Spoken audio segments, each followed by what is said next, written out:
Good morning, everyone. Myself, Dr. Sushma Gupta, Associate Professor, Sonlal DAV College of Education, Ambala City. Today, I am going to discuss about Bloom's taxonomy of instructional objectives. Bloom taxonomy has been given by Benjamin Bloom, who was a Jewish American educational psychologist. He has given basically two main contributions in the area of education. One is the classification of educational objectives. The another one is the theory of mastery. Now let us talk about what is taxonomy. Taxonomy is the branch of science concerned with classification. It is the system of classification.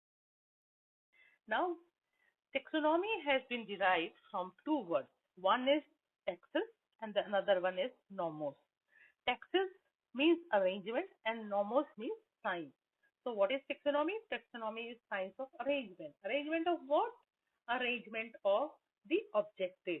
It means a classification, a set of classification principles or a structure. Now, Bloom taxonomy is a classification system used to define and distinguish different level of human cognition. That is thinking, learning and understanding. So what is Bloom taxonomy? Bloom taxonomy means the classification of various educational objectives which are coming under the domains of the personality. Now there are three main domains of the personality of the individual, and the role of education is the modification in these three domains, or we can say modification of the behavior and the behavior in these three domains. The first one is the cognitive domain, the second one is the psychomotor domain, and the third one is the affective domain. Now what is cognitive domain? If we want to tell a layman that what is education, तो हम उसको बोल सकते हैं education हमारे 3H को modify करती है, 3H को ग्रो करते हैं. वो 3H कौन से हैं? Number 1 is head. Head is related with cognitive domain, that is intellectual domain, that is mental growth, mental development. The second one is heart. Heart deals with the feelings, emotions, right? So this is the affective domain. Third one is the psychomotor, which is related with the hand, that is the skill development. Now, the taxonomy, the Bloom has divided these domains. He has classified the domains into various categories. In cognitive domain, that is in the head, he has given the whole educational objective, whole group of educational objective into 6 main categories. One is knowledge, the second one is comprehension, the third one is application, the fourth one is analysis, the fifth is synthesis, and then evaluation. Affective domain deals with receiving, responding, valuing, organization, and characterization. Psychomotor domain, it deals with perception, sets, guided response, mechanism, and complex overt responses. So have you seen that in 3 domains, the first one is related with knowledge aspect, right? The second one is related with feelings. हम कैसा feel करते हैं, हम किसी से interact करते हैं, कोई हमें बुलाता है, बात करता है, उसे हम रिसीव करते हैं, फिर हम उसका जवाब देते हैं, रिस्पॉन्ड करते हैं, फिर बार बार अगर हम डील करते हैं तो हम एक वैल्यू सिस्टम बना देते हैं, फिर ऑर्गेनाइज कर देते हैं, फिर वही हमारी हैबिट बन जाती है, कैरेक्टर बन जाते हैं. इधर इसी तरह से साइकोमोटर डोमेन के अंदर सपोज हमने कोई स्किल सीखना है, जैसे हमने गिटार बजाना सीखना है, कंप्यूटर चलाना सीखना है, तो हमने कोई स्किल सीखना है तो हम क्या करते हैं, सामने वाले को गाड़ी चलानी सीखनी है तो परसीव करते हैं वो कैसे चला रहा है, उसको ऑब्जर्व करते जाते हैं, तो दिखते जाते हैं, फिर हम देखते हैं पहले इसने क्या किया, सेट बना देते हैं, ठीक है, कि फर्स्ट टाइप अगर गाड़ी चलानी है तो सबसे पहले क्या किया, उसने चाबी लगाई, फिर उसने सेकंड क्या किया, उसने हैंड ब्रेक छोड़ा, फिर उसके 3 जो नीचे स्टेप्स है नीचे वहां पर किए, फिर जो है आपका स्टीयरिंग व्हील को उसने संभाला. So these are these different steps. Then he start driving under the guided under some guidance. फिर वो जब वो गाइडेंस में चलाने करने लग जाते हैं अंडर दी गाइडेंस, फिर वो इतना एक्सपर्ट हो जाता है कि वो मैकेनिज्म उसका बन जाता है। गाड़ी देखता है, चाबी लगाता है और वो अपना काम शुरू कर देता है। And then it becomes the complex overt response, यानी ही बिकम्स दी, उसके अंदर महारत हासिल हो जाती है, निपुण हो जाता है, right. Now we will discuss in detail what is cognitive domain, because Bloom has given detailed description of the cognitive domain. The taxonomy related to cognitive domain has been presented by Bloom and his associate in 1956. This domain includes those objectives which deals with thinking, reasoning abilities, problem solving abilities of the student. This domain is further categorized into 6 main.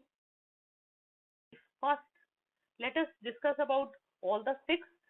देखो आप इसको देख रहे हो, ये triangle form में है। सबसे टॉप पे इवैल्यूएशन है, फिर सिंथेसिस है, फिर एनालिसिस है, फिर एप्लीकेशन है, फिर कॉम्प्रिहेंशन है, और बेस के अंदर नॉलेज है।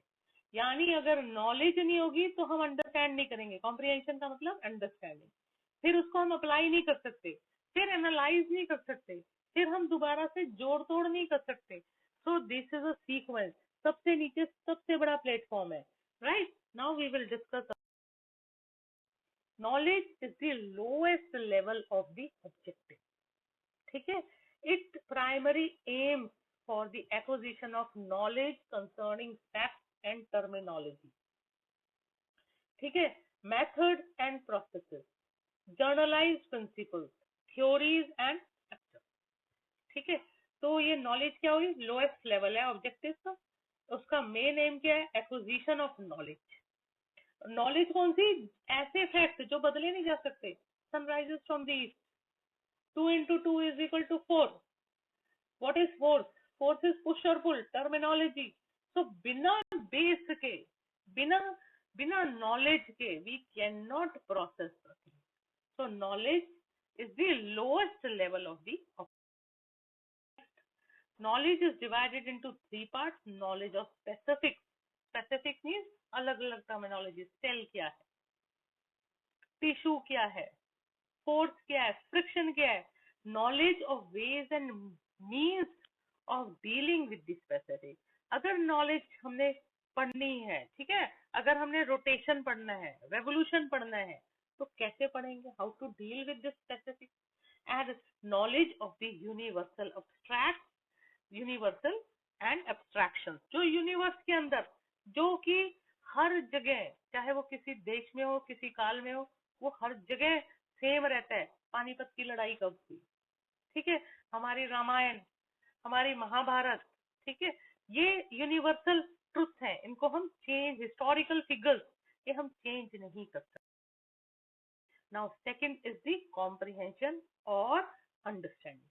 What is comprehension, means understanding based upon the knowledge. अगर नॉलेज होगी तभी हम उस नॉलेज को अंडरस्टैंड कर पाएंगे, यानी फैक्ट हमारे पास होंगे तो तभी हम उनको अंडरस्टैंड करेंगे ना। तो इसका जो बेस है वो नॉलेज है। अगर हमने समझाना है किसी को तो वो अंडरस्टैंडिंग हुई, एक्सप्लेनेशन इज अंडरस्टैंडिंग, ठीक है। तो एक्सप्लेनेशन हम कैसे कर सकते हैं, अलग अलग भाषाओं में कर देते हैं, ठीक है। तो नॉलेज के बिना अंडरस्टैंडिंग होना असंभव है। नॉलेज के 3 पार्ट आते हैं। पहला, अगर हमने कोई चीज ग्रहण की, इंग्लिश में की, तो हम उसको ट्रांसलेट करके हिंदी में बता देते हैं, फिर उसकी एक्सप्लेनेशन दे देते हैं, फिर उस एक्सप्लेनेशन को जो टीचर ने एग्जाम्पल दिया उससे आगे ले जाते हैं। जैसे हमारे पास ट्रांसफॉर्मेशन ऑफ एनर्जी है, ठीक है, energy change from one form to another form. Teacher ने बताया, बटन ऑन किया, इलेक्ट्रिक एनर्जी कन्वर्ट होगी, फैन चल पड़ा, मैकेनिकल एनर्जी में। इलेक्ट्रिक एनर्जी कन्वर्ट होगी, आपकी ट्यूबलाइट जल गई, किसमें होगी, लाइट एनर्जी में कन्वर्ट होगी। हम कोई और एग्जांपल ले सकते हैं, ठीक है। तो वो एक्सट्रापोलेशन में। थर्ड आता है application.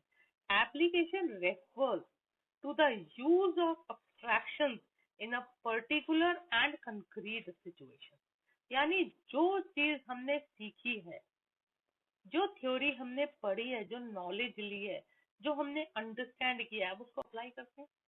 Student select, transfer, use data principles to complete a problem with a minimum of direction. ठीक है, how student can use, compute, solve और अप्लाई हिज नॉलेज।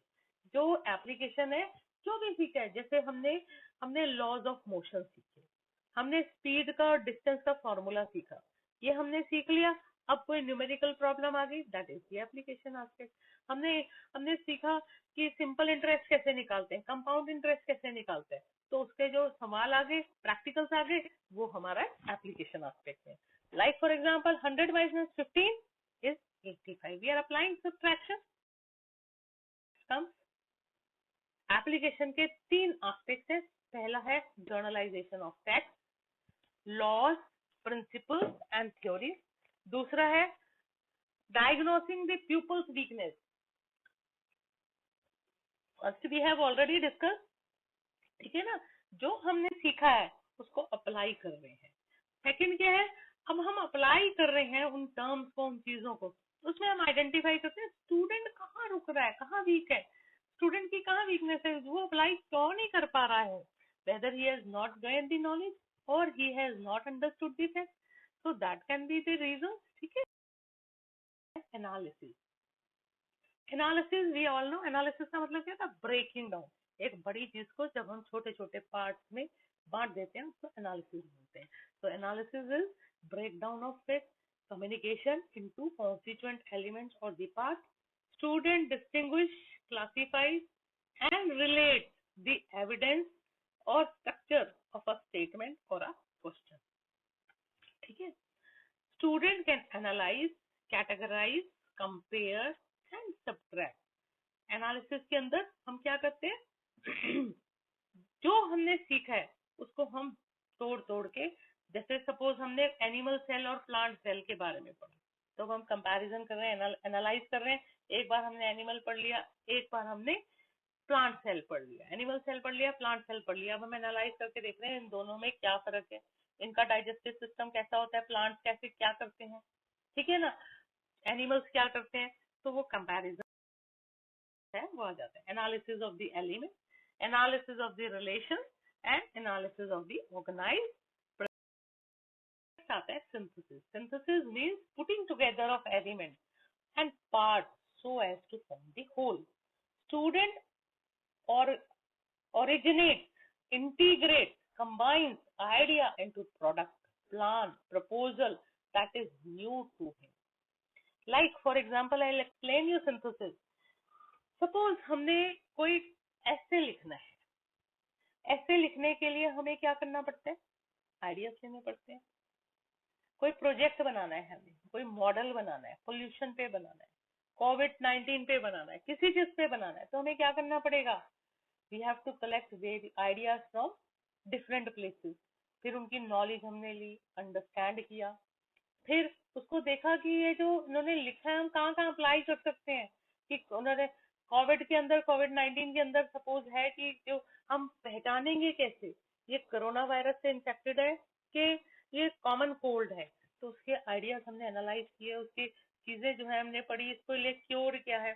अब इसके ऊपर हमने कुछ लिखना है, अवेयरनेस प्रोग्राम बनाना है, तो हम क्या करेंगे, जगह जगह से पढ़ लिया, एनालाइज कर लिया, और उसके बाद जब हम कोई नया आइडिया, नया प्रपोजल, नई कोई प्लान, नया कोई पोस्टर बनाते हैं, that is the synthesis. I hope this is clear to everyone.